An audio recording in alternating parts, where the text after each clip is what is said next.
Imagine traveling in a small metal boat with 35 other young people of your age. In the distance, you hear gunfire and shouts. And even though you know the type of enemy you're facing, as you approach the beach, fear clouds your senses. Suddenly, it's time to disembark. The frenzy of your comrades pushes you to jump onto the beach stained with blood and filled with the remains of other fallen soldiers. Young people like you and your colleagues. From the hills, the fire of German machine guns greets you as a promise of death, as certain as it is painful. It's time to run for your life and fight for the fate of the Allied forces. Scenes like that were experienced by millions of men on the shores of Normandy on June 6, 1944. During the most important and famous military landing in history, D-Day. Whether seen as an unparalleled offensive strategy or a turning point in the fight against Nazi Germany, the initial day of Operation Overlord continues to fascinate the world. Today, we invite you to get to know some soldiers who put their lives on the line during that historic event. Throughout the video, you will learn their names, see their faces, and, above all, hear their experiences. Join us in another exciting installment of military history. On July 25, 2022, a 102-year-old man named Sherwin Callender passed away in his native Alabama. Perhaps his name is not familiar to you, but the experiences of this old U.S. Army soldier are directly linked to the fate of the entire planet during the 20th century. Sherwin was one of the thousands of souls who on June 6, 1944, landed on the shores of northern France to deliver a mortal blow to the German defenses. No great military feat can be accomplished without sweat and blood. And this Allied victory was no exception. The troops faced some of the most hostile theaters in history. We could tell you about the more than 3 million soldiers who fought in that region between July and August 1944. The thousands of tanks and machine guns used by Germany, and the countless landing craft left stranded on the sands of Omaha. But there is another way to understand this history, and it is through the memories and experiences of men like Callender. Remarkably, Sherwin was also present at the outset of Uncle Sam's involvement in the global conflict. On December 6, 1941, the sailor was en route to Midway Island when, from his vessel, he spotted the silhouette of an immense ship that he and his comrades initially mistook for the USS Enterprise. It later turned out to be one of the numerous aircraft carriers from which the attack on Pearl Harbor was launched. Due to his proximity to the catastrophe, Callender found himself engaged in the operations to rescue the wounded and recover bodies in the waters of the Pacific. From that moment onward, the soldier's destiny became intertwined with combating the Axis, ultimately leading him to Normandy 3.5 years later. The first wave I was on, and not a man survived out of that. We had over 100 feet of clear beach, maybe close to 200, before you could get any shelter. And the Germans was up on the hills bombarding us. In his memoirs, Sherwin also recalls that the water off the coast turned completely red. There were so many lifeless bodies piling up on the sand that the doors of the landing craft violently opened over those remains. Those who were still alive had no choice but to advance through the fallen comrades decorating that infernal landscape. Keep in mind that, while Operation Overlord was intended to be a mortal blow to the Axis forces, it depended on a colossal effort and the sacrifice of thousands of lives to break through the initial defenses. The attack was launched on 5 different assault beaches and required the unparalleled coordination of amphibious and airborne forces. The American soldiers knew that a fierce enemy awaited in the hills, but they did not expect such a massacre. The firing rate of machine guns like the legendary MG-42, also known as Hitler's buzzsaw, was a constant danger with about 1,200 rounds per minute. Although this beast consumed too many cartridges to sustain fire for more than a few seconds, each burst ended the lives of at least a few Allied soldiers. Many veterans who fought in Normandy remember brave men reduced to tears by the pain, fear, and violence experienced in the course of a few hours. Such an effort was necessary to liberate northwestern Europe. As Callender noted in his testimony, the first wave was the most brutal, as they were the spearhead that opened the corridor through which the rest of the landings passed. Regarding that battle, Sherwin had no doubts about the place that experience occupied in his military career. It was mean. That was the worst battle I believe I was in.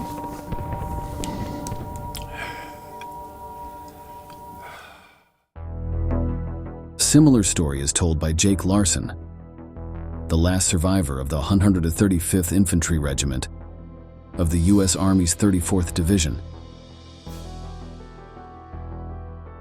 But his narration doesn't begin on the beaches of northern France. It starts in a small cinema in his native Minnesota when he went to see a Gene Autry cowboy movie. The problem was that when Jake and his friend arrived at the theater, they realized they didn't have the 10 cents it cost to enter. Near the theater was a recruitment office. So motivated by boredom, both decided to enlist in the National Guard, where they would earn $12 per quarter, enough to no longer worry about the price of a movie ticket. We can fast forward to that mythical day, June 6, 1944, when Jake Larsson, along with hundreds of thousands of men, landed on the beaches of Normandy. The enemy was ahead, in a favorable position and armed with machine guns capable of firing thousands of rounds per minute. However, the young man survived to tell his story and returned to that place many years later. In June 2019, 75 years after this monumental event that changed his life and that of the entire planet, Jake Larsson stepped on the beaches of Omaha again. The young man who couldn't afford to watch a Western in the cinema never imagined reaching 96 years old, let alone going through such hell. According to his own words, the place looks very different today.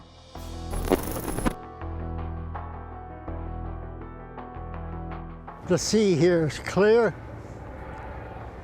It was bloody, bodies. What can a person say now, except that war is hell? Larsson remembers being one of the first to leave the small landing craft, and when he descended, the water reached his neck, so he had to advance with the rifle above his head. To avoid being blown to pieces by stepping on a landmine, he followed the path marked by soldiers who arrived before him. Years later, he recalled, "The Germans filled the place with obstacles, traps. When we reached the beach, there was machine gun fire from all directions. It was not a walk." Larsson's experience allows us to delve into one of the most interesting military objects of D-Day, one that you may have already noticed in series and movies on the subject. The advance on the coast of Normandy was made with a type of boat known as LCVP, short for landing craft, vehicle personnel, although most soldiers called it the Higgins boat. Its silhouette became an icon of that day. In many photos and recreations of the bloody landing, the LCVPs play a central role, as without them, the risky strategy would have been totally impossible. The design of the Higgins boats was inspired by barges used in swamps, and a total of 8 were built. In their 11 meters in length and 3.4 meters in width, up to 36 members of a platoon could fit. It was also possible to transport a jeep with 12 people, or the equivalent of 3.6 tons of cargo. The idea of advancing at 22 kilometers per hour Its top speed, toward a beach full of enemies armed with the best of the German arsenal, is terrifying. Only soldiers like Jake Larsson know what it feels like to be in that long stretch between the main ships and solid ground. Of course, the LCVPs were equipped with 7.62mm Browning machine guns, but even so, turbulence, adrenaline, and risk were the order of the day. Regarding horror, Larsson also has a story to add to the mosaic of accounts that make up D-Day. As the young soldier advanced ashore, escaping the German fire coming from above, he recalls stopping for a second and asking a comrade for matches to light a cigarette. Not receiving a response, he turned to repeat the request, and that's when Jake saw horror up close. I looked again, and there was no head under the helmet. The soul of that boy inspired me to up at that instant and run for the cliff. Despite the hardships he endured, Larsson survived without serious consequences, allowing him to go through his old age without bodily pains, beyond the expected aches in a nearly 100-year-old body. On several occasions, he wanted to return to the beaches of Normandy to close the chapter on his memories, but unfortunately, the U.S. Army rejected the request to finance his trip to France as his documentation and service records were lost in the 1970s, an institutional shortcoming much more common than you might imagine. That's why his close friends started a collection to fund a journey not only to Europe, but also to the past, to those beaches that changed the life of a young man from Minnesota forever. Although they never formally met, at the same time that Larsson ran on the beaches of Omaha, another young American soldier was fighting in that same area. His name was Onorio Ziccani, a humble son of shoemakers who was recruited to participate in the world conflict as the situation began to worsen. Initially, the recruit was confident that he would be sent to the African campaign, where the famous General Patton was, as seen in television reports. Once his ship headed for Scotland, and considering that his 6-month training consisted of operating boats and beaches, he realized he had been prepared for a maritime assault on the European continent. And it wasn't just any offensive, it was the largest operation in history. Like the other testimonies we've explored throughout the video, Ziccani recalls total chaos upon reaching land. He was not in the first waves, so when he arrived, there were already many dead floating in the water. The curious thing is that Onorio was not afraid to die. As a practicing Christian, death was not one of his concerns. He believed that if it was his time to go, he should accept it with gallantry. Still, the sands of Omaha held images that he could never let go of. This GI was sitting in a corner, and they're sitting on his helmet. He was a redhead. I'll never forget him. And he was holding his guts. He was just torn apart. And he was holding his guts like this. And he kept saying, "I'm going home, I'm going home, I'm going home." And I said, "I wish you luck."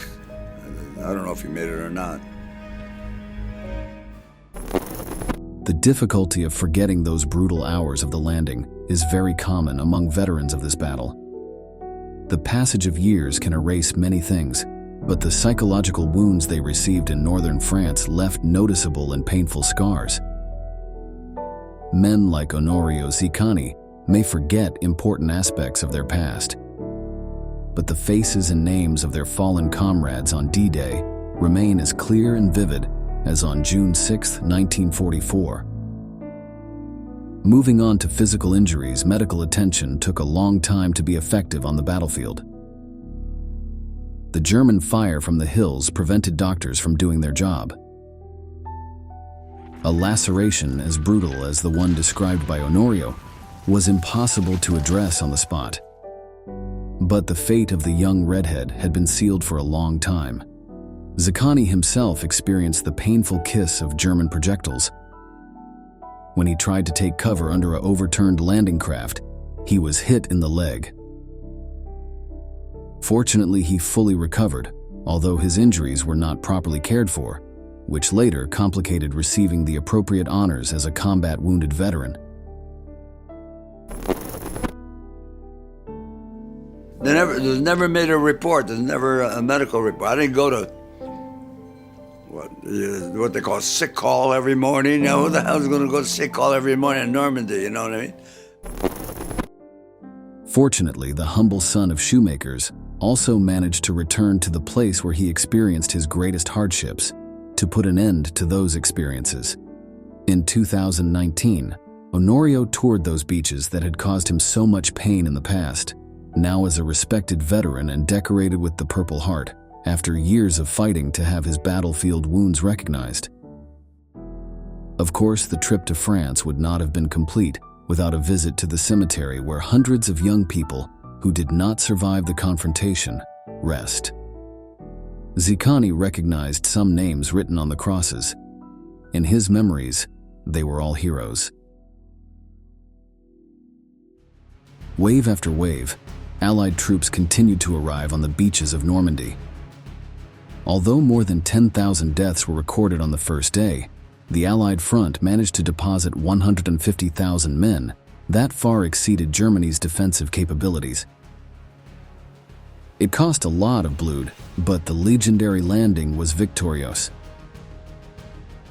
As we mentioned at the beginning of the video, the history of great military feats can be known not only through numbers and grandiose data, but also by traveling through the memories of men who carried out these titanic efforts, crossing the water stained with red, pushing the lifeless bodies of their comrades, and ignoring physical pain to defeat a deadly enemy. We hope these testimonies have given you a new perspective on D-Day.